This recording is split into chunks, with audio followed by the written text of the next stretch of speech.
పల్లె పల్లెన సువార్త పనులే జరగాలి, పట్టణాలలో ప్రభు సభలే చెయ్యాలి.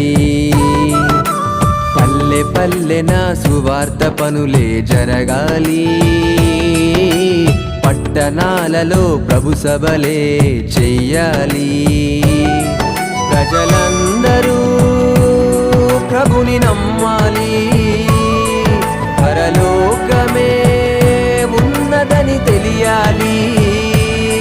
మరణించిన మనిషికి బ్రతుకు ఉందని మహనీయులకు తెలియాలి. క్రీస్తు ద్వారానే స్వర్గముందని ప్రతి మనిషి తెలుసుకోవాలి.